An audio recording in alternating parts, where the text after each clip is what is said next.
sorry. Thank you very much. So the last speaker also on human beings. I will also first thank the organizer for putting together this very exciting program. And it's my great pleasure to be here and present some of my lab's recent work on auditory working memory. Oh, here is a screen, so I can have a look. Okay, we actually know that for a long time that working memory is not just a passively retain information, but is constructive in nature.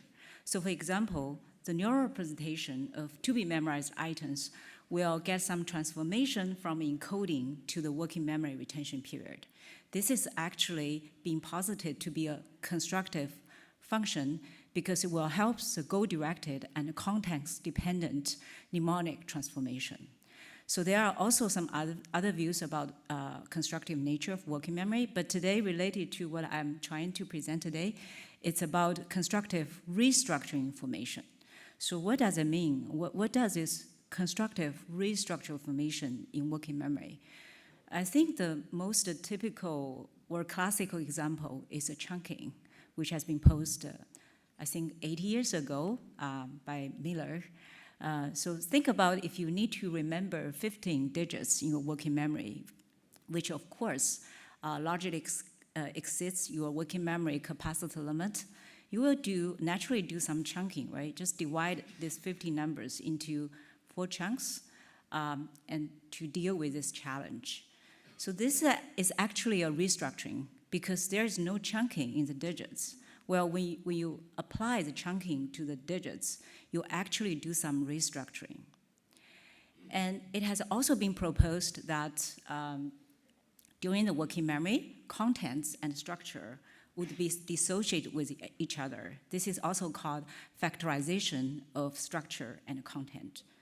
In a more general sense, we could also regard the structure as a structure scaffolds, like what I show here, like a grade structure scaffolds.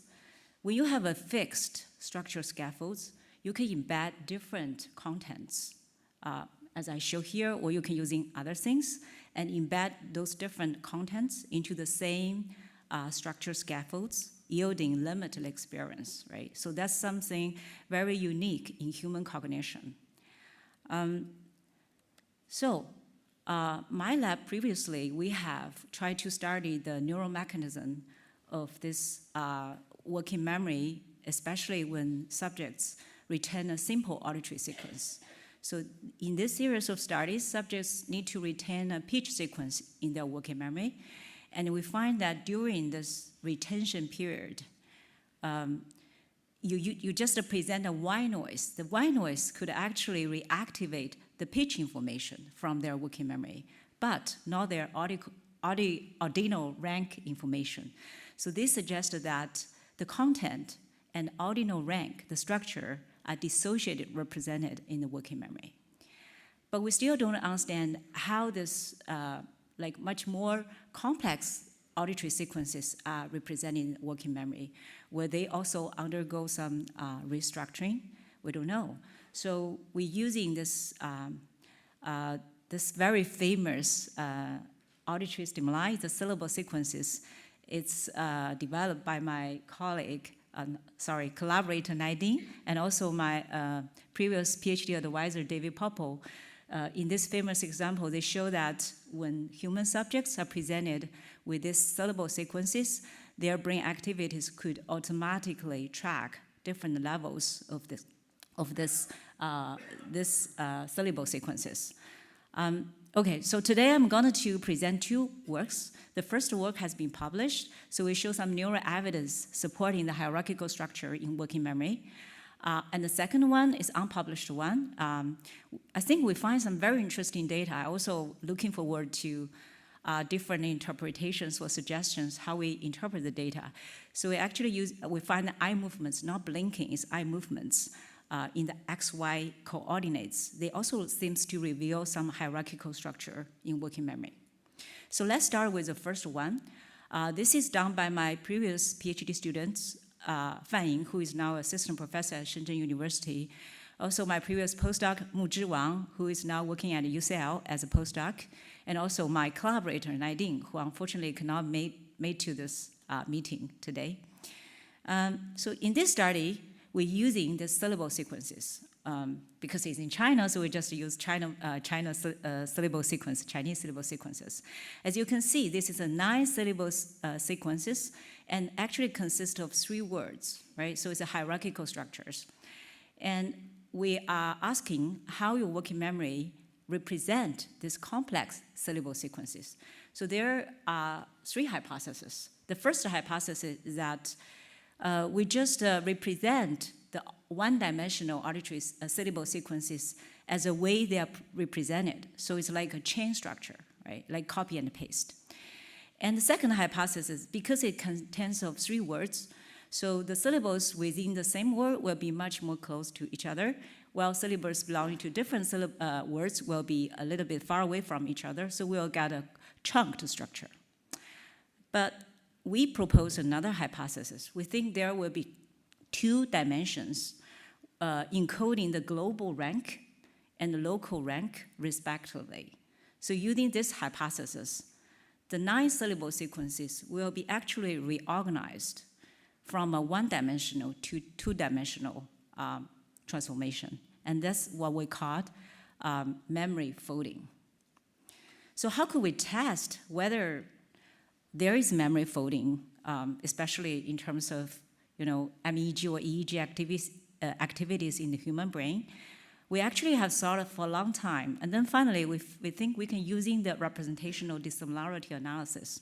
So the basic idea is that you can actually calculate the multivariate neural similarity for each ordinal rank pair. Sorry? So for example, you can calculate the neural dissimilarity as shown here between the 1st and the 5th rank, right? And you could also calculate the neural dissimilarity between, I think, the 3rd and 7th rank. So you can calculate all the neural dissimilarity for each ordinal rank. You can get a 9x9 dissimilarity matrix. Well, the 3 models will have different prediction about each ordinal rank pair. Then we can create a model RDM to see which model could account for the observed neural RSA. So this is how we do that. To save time, I just mentioned experiment 3, which is an MEG experiment. In this experiment, in every trial, subjects will be presented with 9 syllable sequences. Okay, again, consist of 3 words. And then during this maintaining period, one of these 9 syllables will be presented. And then during the recalling period, they need to recall what's the continuous rank of this cueing syllable. And we're particularly interested in this working memory retention period, especially the neural response elicited by the cueing syllable. We think this neural response elicited by the cueing syllable represent how they are encoded in working memory. So yeah, then we can calculate the 9x9 neural dissimilarity matrix for each ordinal rank pair. And then we can create a parametric RDM with 2 free parameters. The first free parameter is angle between the global and the local axis. So you can think if it's perfect orthogonal, then it will be 90 degrees.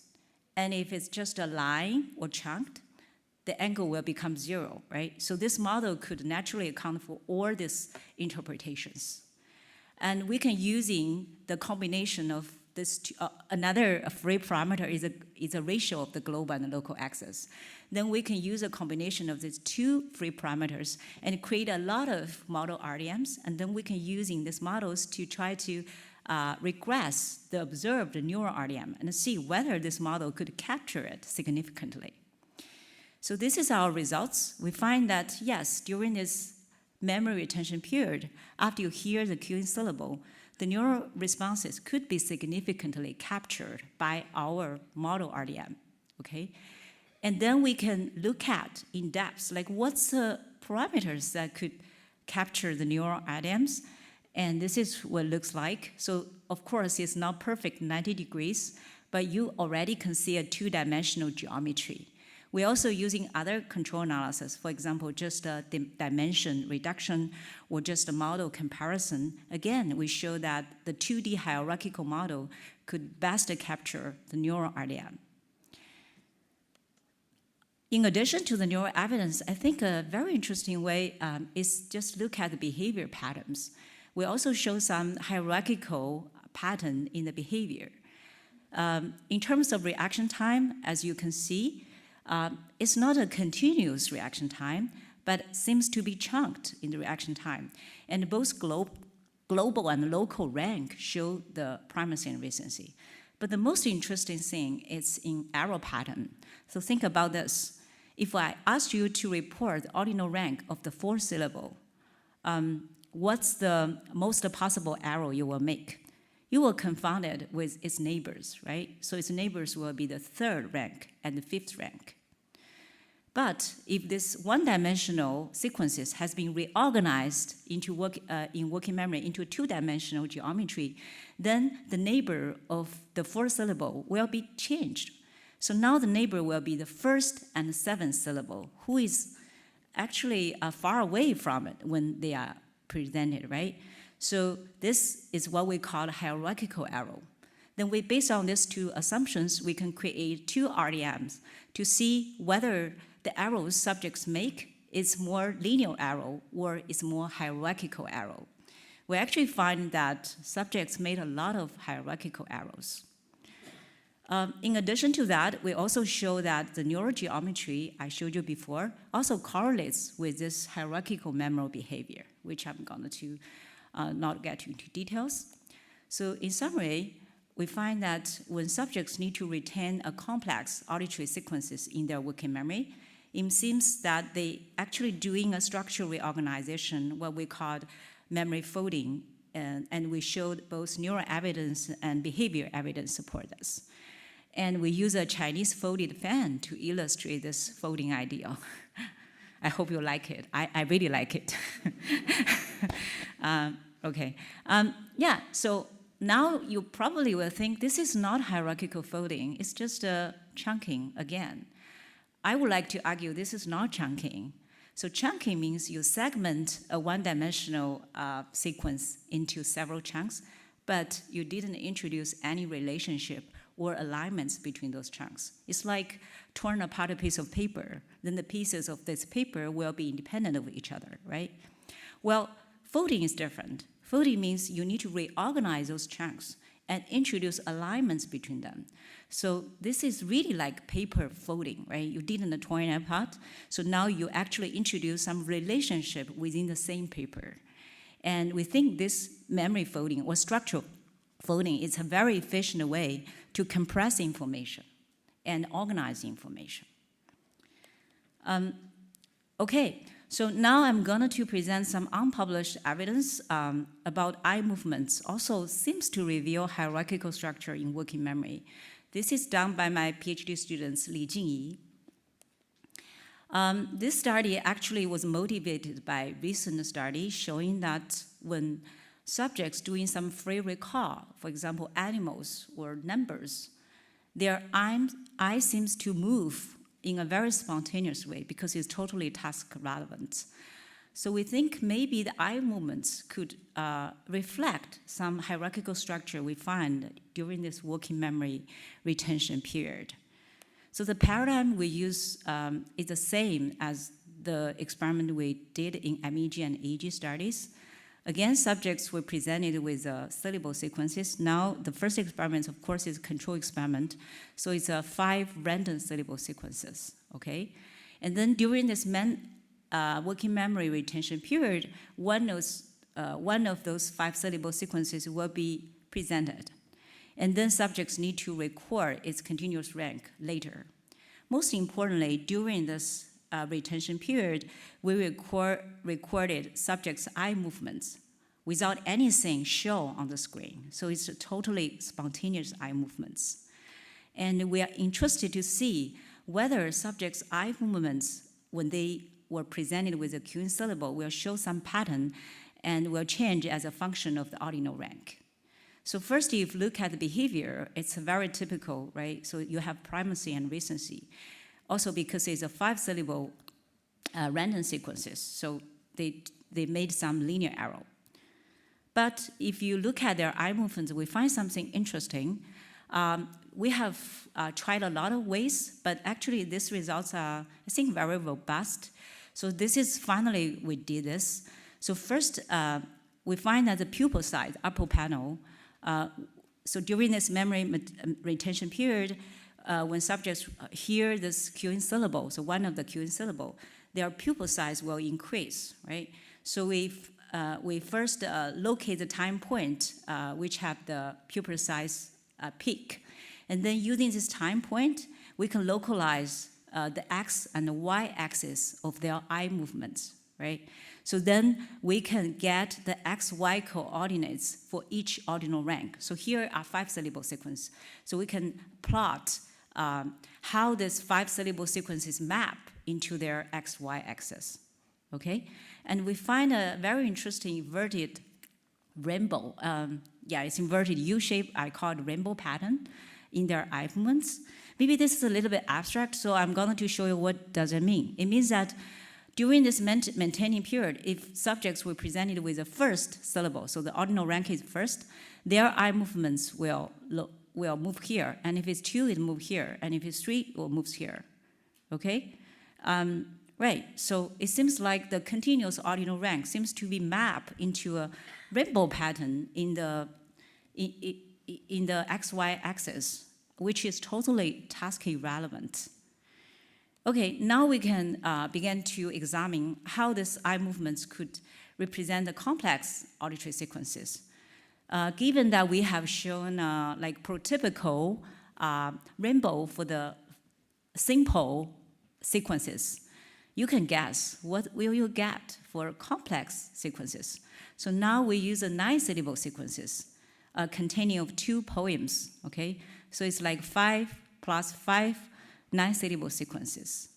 And because it's 10 syllables rather than 5 syllables, so the first hypothesis is that there will be an expanded rainbow, right? And because it chunks, so the first 5 syllables will be more close to each other, and this is what we call chunked number line.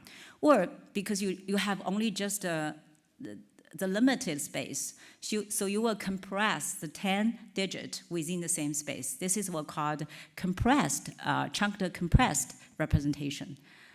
But we propose another hypothesis that if, as we've shown before, there will be some reorganization, like memory folding of this 10 syllable, then we should expect some overlapping 2 rainbows, right? Because they are restructured.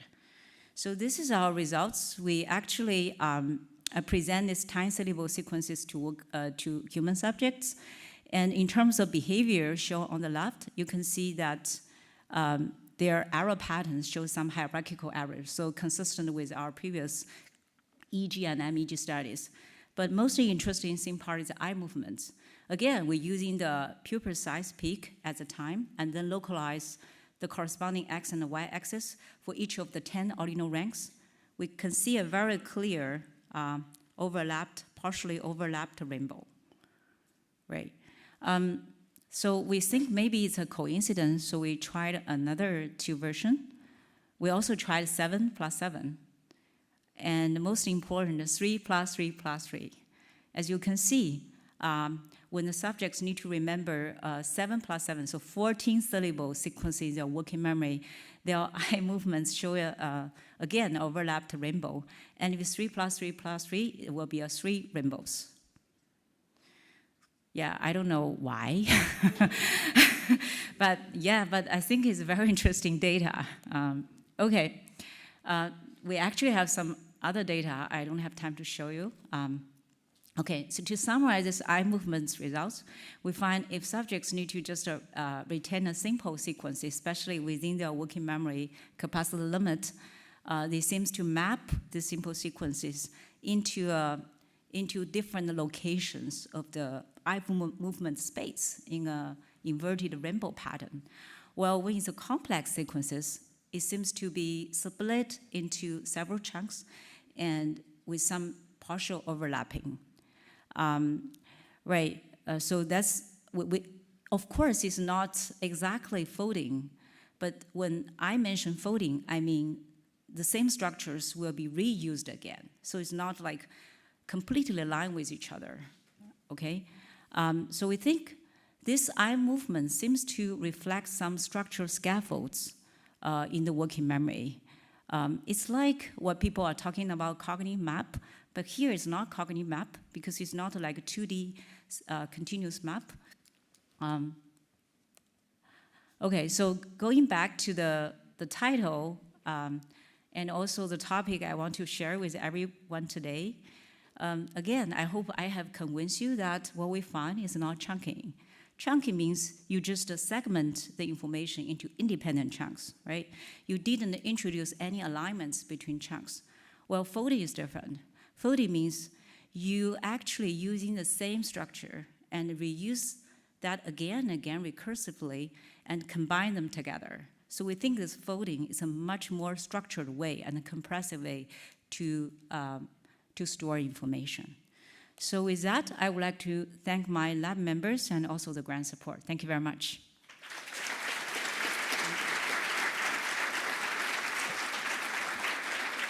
I'm too quick. I still have again, 10. yeah. Sorry. Yeah, we have time for questions. I already see, I think Sanne will help us without throwing the dice. Great talk.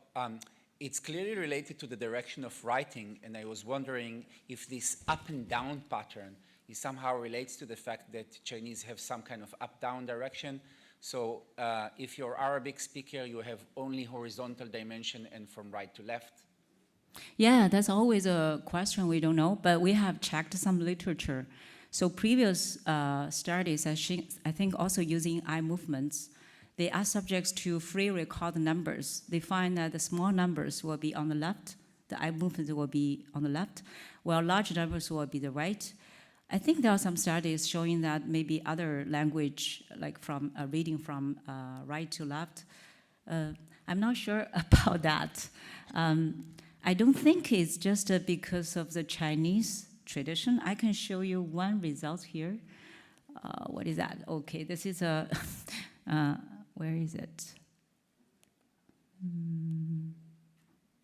Sorry, I cannot find it, sorry.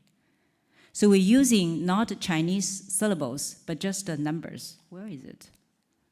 Oh, okay, here. This is another experiment. We didn't using any syllable sequences, but just visual stimuli, numbers. And we're using an episodic paradigm, so you can see the first three numbers are red and blue. So this is also seems a naturally chunked one. We also show this one. So we don't think it's because of the language tradition from left to right. Yeah, but that's what I can guess. We haven't tested other, language groups. Let me ask another question.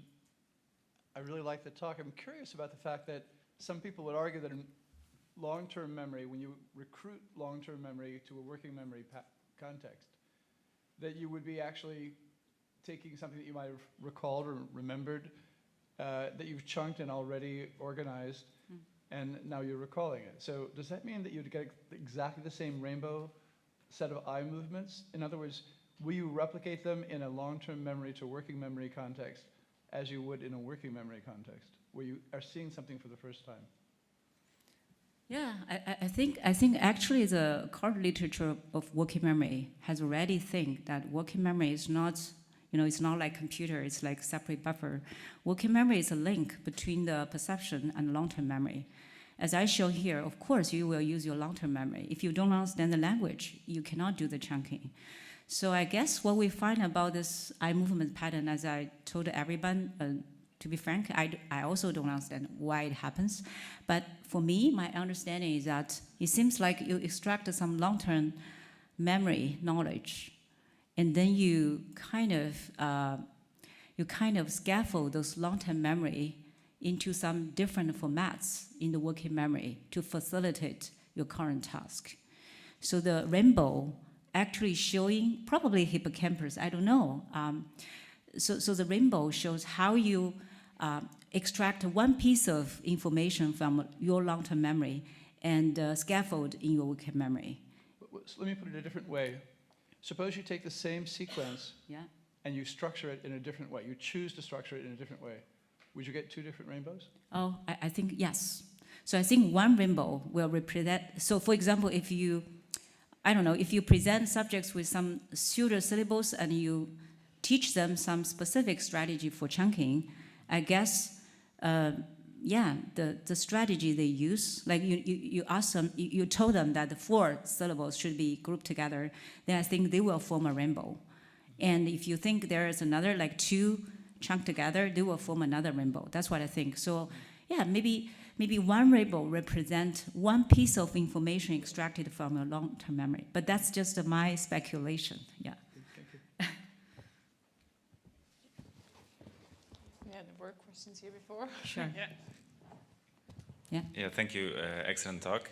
I was really intrigued by the finding that you introduced this orthogonal structure in the stimuli, in the MEG study, right? And then you have this folding result. And I was wondering, like, what happens if you destroy this orthogonality? And I checked in your paper. If you what? Destroy the orthogonality between the low and high levels of the hierarchy.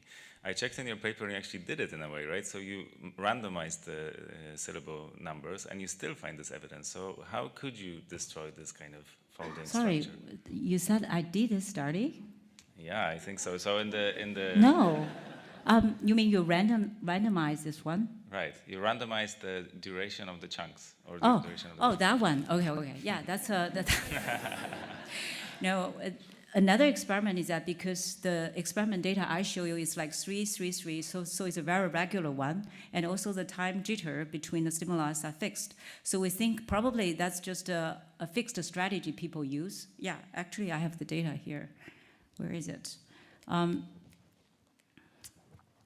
Right. So we actually, in this experiment, we steal a 9 syllable, but the chunking is not fixed. So it's probably 4 plus 2 plus 3, or 2 plus 4 plus 3. So subjects they cannot using the fixed chunking. And using this experiment, we still can find this orthogonal. So the orthogonal doesn't depend on like fixed chunking. It's really something like, flexible and depending on your long-term memory. Yeah. Thank you. Sure. Hi, thanks for that. It's fascinating and equally bizarre. I've got another, I've got another wacky theory about your y-axis of your rainbows. Okay. So I think it's well established that people tend to look up when they're being deceptive or they have uncertainty. And so I wonder, because the rainbows kind of peak up in the middle of your chunks, is there an increased uncertainty, like maybe a primacy recency effect within the chunks? That's a very good question. Like my friend Maria always asks me this question. Yes, so for me, I think, of course, the rainbow, especially the y-axis, seems to exaggerate the repeated pattern. But for me, I think the most part, which people may ignore, is actually the x-axis. So even if you just project this rainbow pattern into x-axis, you can see the overlapping. So the y-axis seems to be, yes, I cannot exclude the factor that maybe when it's very hard, subjects want to move their eyes up. But if you look at the axis, it's not.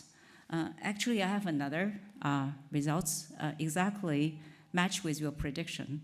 So when you change the task into a yes or no task, where is it? Yes.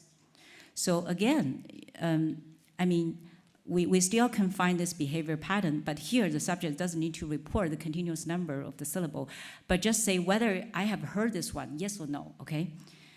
And the y-axis actually disappear.